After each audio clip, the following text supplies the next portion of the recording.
Hello, Chargers. Today we're going to be talking about solving quadratic equations where a is no longer just equal to 1. It's going to have a number today. It's going to be really exciting. So if we read what it says here, you'll get confused, so skip that. Move on down here to example 1. Factor this trinomial 7x squared plus 29x plus 4. Well, if this says x squared plus 29x plus 4, we know how to go about solving that. This 7 in front is a little bit different for us. So I'm going to show you two different methods. You pick which one works best for you.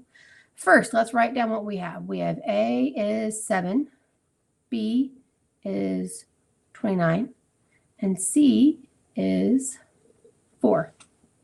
We can make our little chart here and have A times C on the left. 7 times 4 is 28. And B on the right, which is 29. We need the numbers that multiply together to get 28 and add together to get 29. It's not hard to see. Those numbers are 1 and 28. They add together to get 29. So we take, this is where it gets a little crazy. We're going to keep the first term, 7x squared, and keep the last term, plus 4. And in the middle, each of our factors that we found here, 1 and 28, goes in the center, here and here, with an x attached. I'll show you what I mean. So plus, we have plus 1 times 28, so plus 1x plus 28x. Okay, those are our two factors. They went in the middle. So if we add 28 and 1 together, we get back to 29 that we originally had. So all we did is just split these two up, did two different terms, so we can factor this. So now we're going to use factor by grouping that we learned about not so long ago. First two terms go together, second two terms go together, and we factor out of each. Out of the first set, we can factor out an x and nothing more. Factor that out, 7x squared, take 1x away, we're left with a 7x. Plus 1x, take the x away, we're just left with 1. Second set, I can factor out, looks like plus 4. It's 28x divided by 4 is 7x. Plus 4 divided by plus 4, that's just 1. So like we have this, like to have this work, we get the same two sets of terms in each parentheses. So that means our first factor is x plus 4, what's outside, and our other factor is 7x plus 1, or what is inside the parentheses. And that's how we factor that. Other way, if you'd like to factor the same problem. I'm going to take, this is called the slip and slide method. So what I'm going to do is write slip and slide down at the top of the paper. And every time I do one of those things, I can mark off. I can come to slip and mark it off. I can go to slide and mark it off when I get those pieces done. So let's rewrite our original equation, our expression, 7x squared plus 29x plus 4. Slide is the, we'll call it slip. Slip's the first one. We're going to take a, which in this case is 7, and slip it down and multiply it by c and leave it on the end. So we take 7 and slip it down here, and that becomes x squared, because we moved to 7, plus 29x plus 28. Slip is now done. We have done it. Now, this looks like the equations that we were factoring before we went to break. There is no number in front of x squared. It's just 1. So we can make this same table over here, which is going to have the same factors. So we know that a times c is 28, b is 29. We know our factors are 1 times 28. So we can factor this the way we have, x plus 1, x plus 28.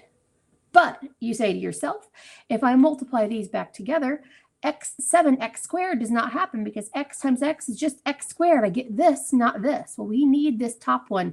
We haven't done the slide yet. So second part.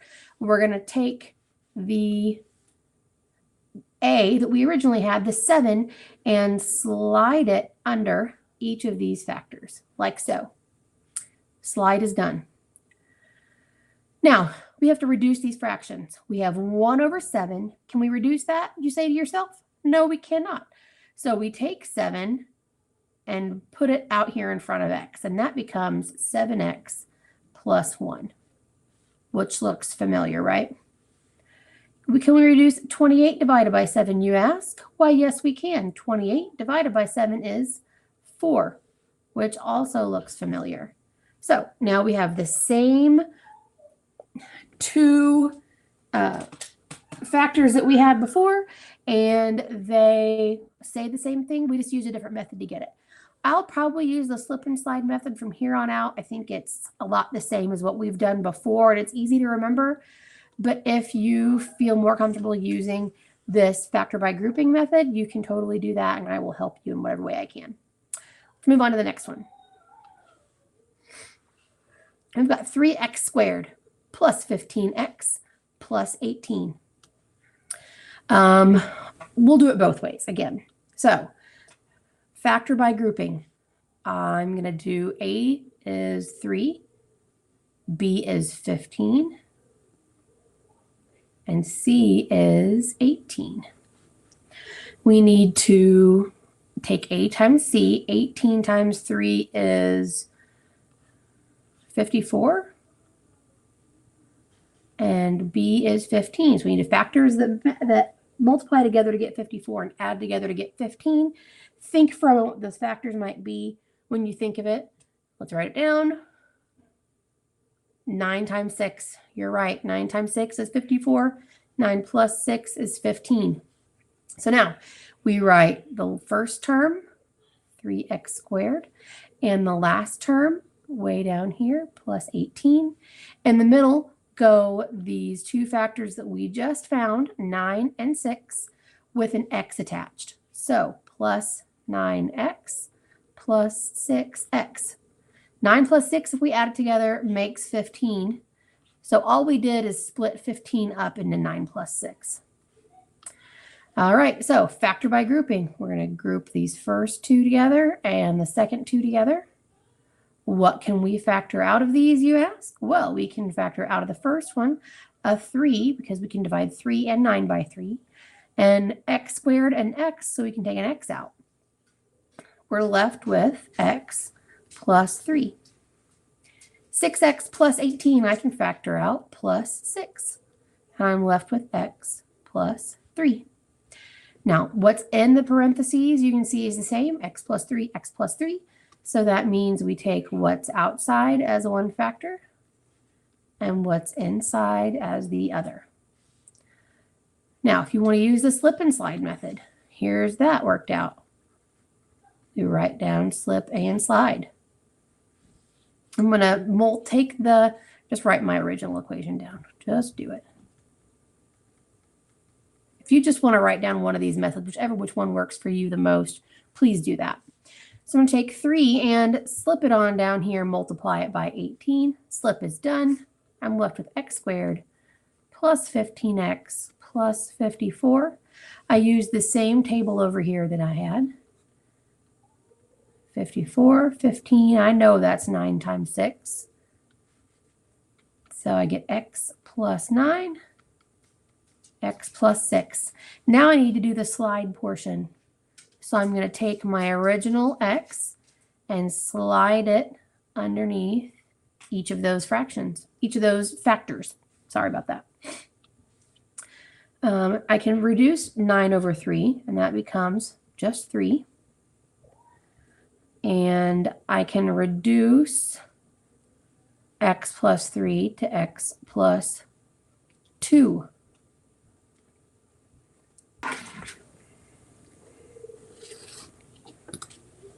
Okay, so in the ideas of being fully upfront with you, I had to pause the video while I was recording just now and check this problem, because this x plus 3 times x plus 2 does not 3x squared plus 15x plus 18 make. If we use the FOIL method and multiply this back out, we get x squared plus 2x plus 3x plus 6, which simplifies x squared plus 5x plus 6. And I did not understand where I went wrong, but now I do. Let's look at 3, 15, and 18, our three factors, A, B, and C. I now notice that 3, 15, and 18 are all divisible by the same number, 3. So if I divide 3x squared plus 15x plus 18, everything by 3, I get 3 times x squared plus 5x plus 6. And that is what's happened. I should have factored first. Here, on the first one that we did, on this first parentheses, I totally missed this. I hope you guys caught it because I did not. 3x plus 6, I can factor again. I can factor 3 out and have 3 times x plus 2 times x plus 3. I hope you can't hear my daughter yelling upstairs. It's pretty ridiculous. She's singing. Okay, so that's the answer. X squared plus 5x plus 6. We just have to remember to have this 3 out in front. We'll have to factor first. Let's move on to the next one. This problem, we've got 3x squared minus 17x plus 20. I've learned my lesson. Let's look at all three of the coefficients, A, B, and C. 3, negative 17, positive 20. There is no number in all of creation that we can divide all of these 3 by. So all of our different varieties of factoring this should work out. Please try it on your own and come back. All right, I hope you chose the method that works best for you. I'll show you how to do both really quickly, and hopefully you've got the gist of it.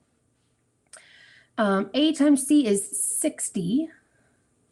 B is negative 17. So we need the factors that add up, multiply together, getting positive 60, add together to get negative 17. That means these are both going to be negative factors. So negative 1, negative 60, negative 2, negative 30, negative 3, negative 20, negative 4, negative 15, negative 6, negative 10, I forgot negative 5, negative 12, and that one just so happens to be the answer. Negative 5, negative 12. So first term, second term with some big space in between, and then our two factors, each gaining an x in the center. Now we factor by grouping. Out of the first one, I can factor just an x. I'm left with 3x minus 5. Out of the second one, I can factor out, looks like negative 4, and I'm left with 3x minus 5. So same thing inside, 3x minus 5. Everything outside goes in the other parentheses, and that's it. We did it. If you used the slip and slide method, let's try that one out too. We'll write down slip and slide so we don't forget. We're going to slip the 3 down and we get x squared minus 17x plus 60. We know our factors are negative 5 and negative 12. So x minus 5, x minus 12. I'm going to take 3 and slide them underneath there. Did that. 5, we cannot be divided by 3, so we take 3 and put it back out in front of the x. So 3x minus 5. 12 divided by 3 is a thing, and that's x minus 4, and we've done it again. I hope this makes sense to you and you can use it well. Last thing we're going to talk about, prime polynomials. They're things that you cannot factor with integers. So we see this example here, 4x squared minus 3x plus 5. A is 20. A times C is 20. B is negative 3. There are factors that we can multiply together that to get 20 that add together to get negative 3, and they both have to be negative. So negative 1, negative 20, negative 2, negative 10, negative 4, negative 5. That adds up to negative 21, negative 12, negative 9. That doesn't work. this is a prime polynomial. Try the next one on your own. Come on back and see me. All right. So we've got the same idea here, 2x squared plus 3x minus 5. A times c is negative 10. B is positive 3. Factors that multiply together get negative 10 means they're going to have opposite signs, and add together to get 3. So negative 1 and 10, negative 2 and 5, negative 5 and 2, negative 10 and 1. We add 9, 3, negative 9. We know there's an answer to this one. So let's factor it any way you know how. I'm going to use the factor by grouping method. 2x squared minus 2x plus 5x minus 5 factor by grouping. I can factor out 2x out of the first one, and I'm left with x minus 1, and 5 out of the second one. I'm left with x minus 1 again. It's plus 5. So what's inside and repeated is one factor. What's outside and not repeated is the other factor. So this should be your answer whether you use slip and slide or factor by grouping. I hope this makes lots of sense. Let me know if you need anything. I'll be happy to help.